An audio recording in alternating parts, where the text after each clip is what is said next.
Hello, everyone. It's been a long time. I didn't realize it's been like 6 months or something since the last time I made a video.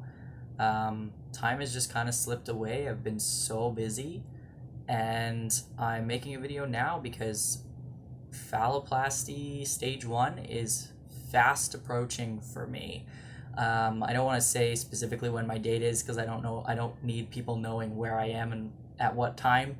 Um, but yeah, I'm having stage 1 phalloplasty very soon, and it's all kind of becoming really real. I'm just gonna catch you up on the last few months. Um, Quick with like an arm update. Right now, it's quite swollen. I just had another electrolysis appointment yesterday, so you can see this is how my skin reacts. It gets very swollen, very red, and it like I just my skin doesn't like the electrolysis or the laser at all. Um, the part that is used for the urethra is clear, has been for a little while now, but I have been going in trying to get rid of the rest of the hair on the rest of my arm as much as possible before surgery. But yeah, so that's going decently well. I'm really tired of it, honestly. Um, it's like a 3 hour production for me every time I go. It's like an hour bus ride there and then back, and then an hour appointment. You have to put the numbing cream on an hour before the appointment. I work almost literally every day, pretty much, because I'm part time. So I work, it's not like 5 days a week, it's pretty much every single day, short spurts of every day I'm working. So trying to find a time that works for me and the technician doing my arm is very difficult. Um, the other thing is the technician who had been working on my arm since January, she left. She went to she got a different job, and that was really upsetting because she was really, really respectful and professional and didn't ask any questions. She's the only person I've ever met in a medical kind of situation who didn't ask any questions other than, "What do you need from me?" Um, so I was quite upset when she left. Um, but I did just switch to a different technician at the same salon, and it's going fine. It just, it is what it is. But yeah, I'm tired of the arm thing. It really hurts, and even with the numbing cream, my skin really doesn't like it. It's quite painful, and it's mostly just the traveling. The 2 hours of busing is just it really eats into the day when I have so much other stuff I need to be doing. Um, but yeah, so that's the arm update. It's going well. I have one more appointment, and then that's it. But yeah, there's just no time. I have no time. I could have honestly, I could if I really buckled down and did it, I could have gotten this all done a lot faster. But I just have no time, and the technician has not a lot of time either. So trying to find times that line up together is very difficult.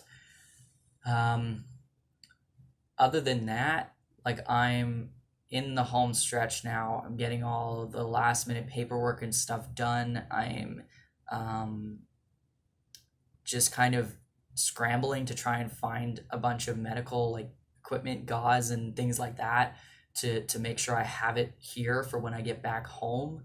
Um, I'm finalized a lot of work stuff for my leave, um, and because I have to take 8 weeks off of work, um, which is going to be unpaid for me, which really sucks because that's 2 months of the year that I will not have any income.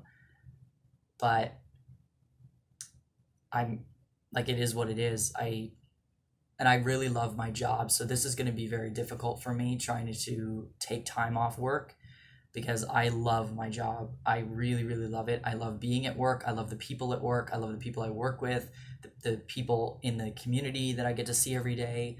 I really love my job, and it's going to be very difficult for me to not be there. Um, And yeah, so everything's coming together. It's a weird state of stress, anxiety, excitement, disbelief. I just turned 22. I did not expect to be having this surgery at 22 years old. I always thought of it as something that would happen closer to my 30s. I'm very happy it's happening now, but I just never expected it. But it has been a couple years. I think it was June 2016 that I started all this paperwork for this surgery, and it's finally kind of happening, and I don't believe it.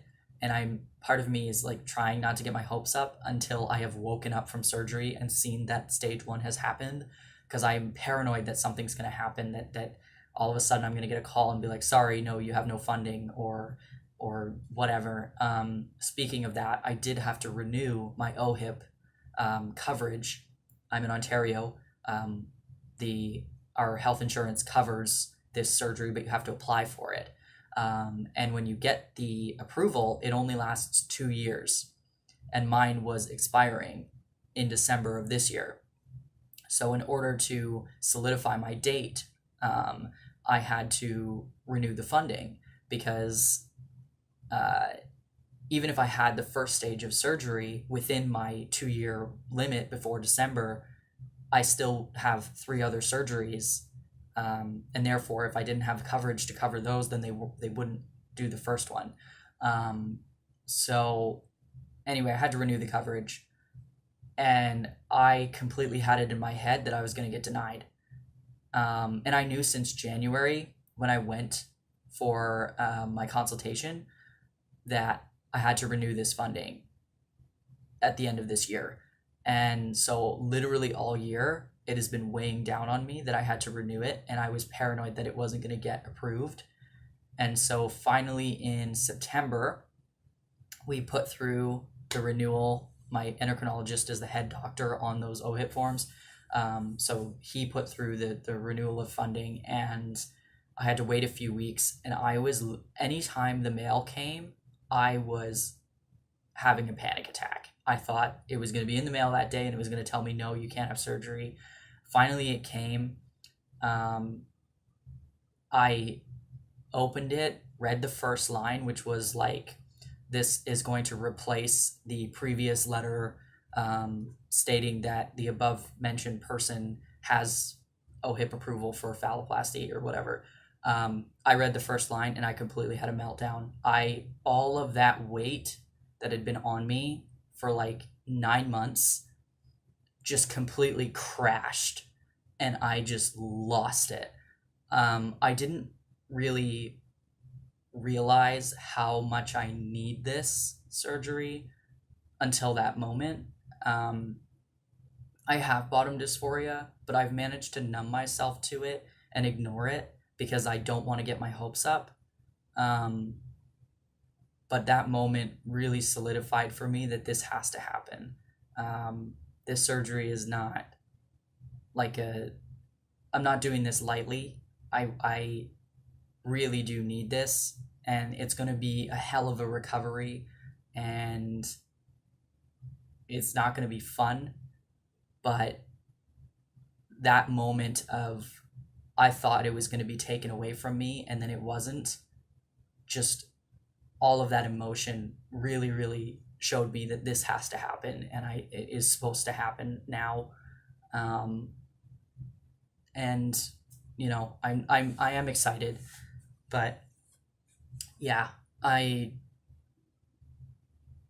the wheels are in motion, I guess. I don't know. Things are happening. It's going to be soon. I will be updating more. With all this being said, I'm still finalizing, grabbing some like medical supplies and stuff. But once that's done, I'm definitely going to make a video about the stuff that I've been recommended to buy from other guys who've had phalloplasty in Montreal, and then also just like stuff that I've bought thinking ahead, because I don't like to do last minute stuff. I like to make sure everything's prepared. And then I also would like to talk about why I chose phalloplasty specifically, and then a few other things as well as they come up. If you have any questions, please let me know. I'd love to make a video about this process and everything like that if anybody has anything they want to know. Yeah, I'm excited. It's been a whirlwind of a year, and I'm just ready now at this point. I'm really ready to just get this over with, and start this leg of the journey, because it's been over 2 years now since my last surgery, and I'm just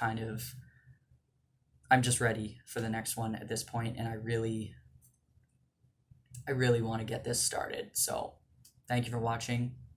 Again, if you have any questions, comments, whatever, leave them down below, message me. Yeah, thanks for watching. See ya.